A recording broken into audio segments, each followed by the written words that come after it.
But there are a few things that really changed my mind once I got these in my hands and I was able to see.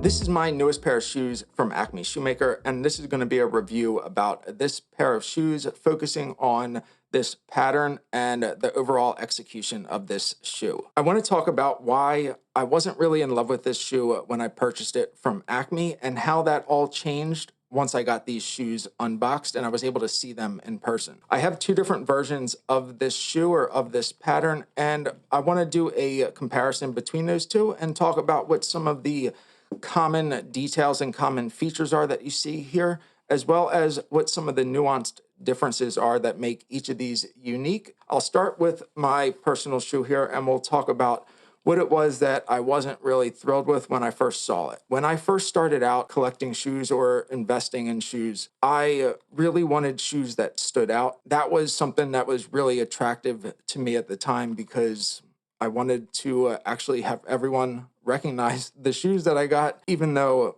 no one else really cared. Now, as I've kind of matured in that journey and in the different shoes that I like and don't like, I've kind of gone in the opposite direction where I don't want my shoes to be the center of attention, and anything about the shoe that may become the center of attention, I tend to shy away from purchasing something like that. The other aspect to this is because of how many features are in here, features meaning the double Norwegian braided apron, the decorative heel stitch, the overall execution here. It's just so much here that it gave me the perception that this was more of a showcase shoe than a functional, workhorse of a derby shoe.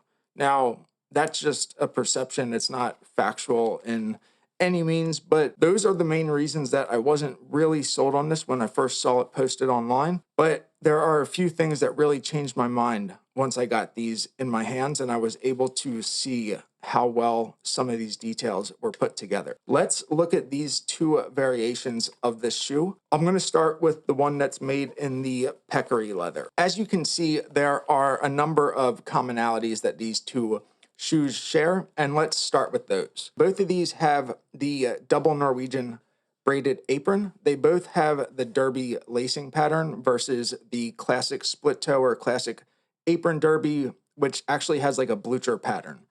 The other detail is the decorative heel counter stitch, which is a braided stitch to match the apron, and they're both fully handmade shoes.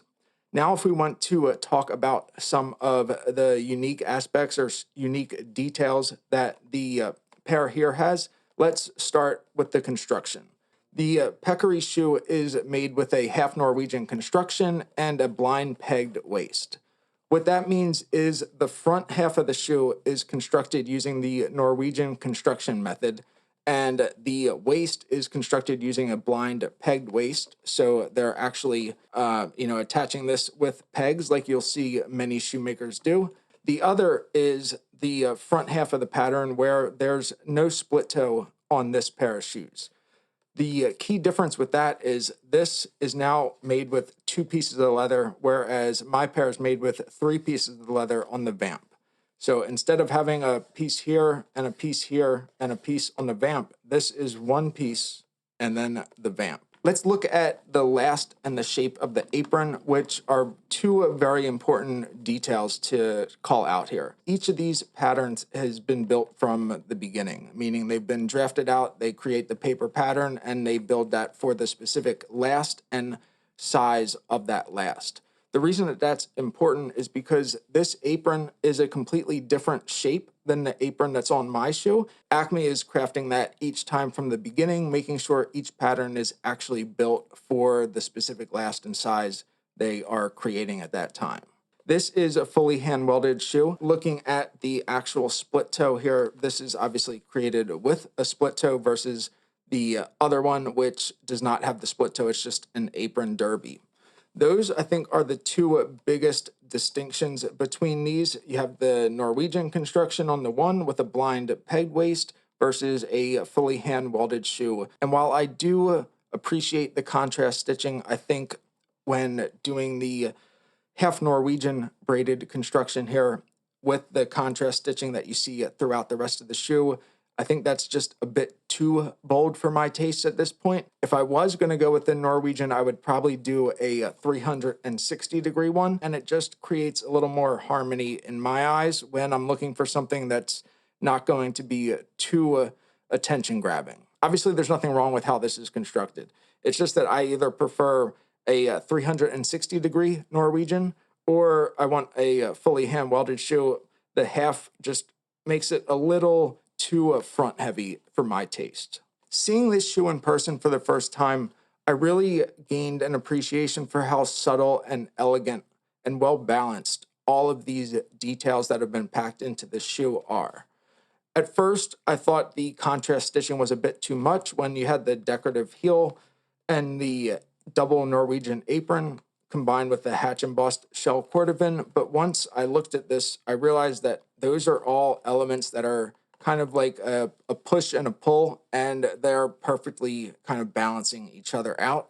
This is what I really appreciate most about this pair, as well as all of the pairs that I would kind of consider to be my favorite. They have all of the details that are important to me, but none of those details overwhelm another one. You really can't go wrong with either option here. It just kind of depends what your personal preference is and what leather and lash shapes are most appealing to you. Let me know which of these two shoes you would choose if you had the option, or if you would choose something completely different. If you're interested in watching more videos about Acme Schumaker, check out this playlist. And if you're interested in seeing more shoe reviews, check out this playlist that has a link to all of the shoe reviews or Shoemaker reviews I've done so far. Thanks for watching.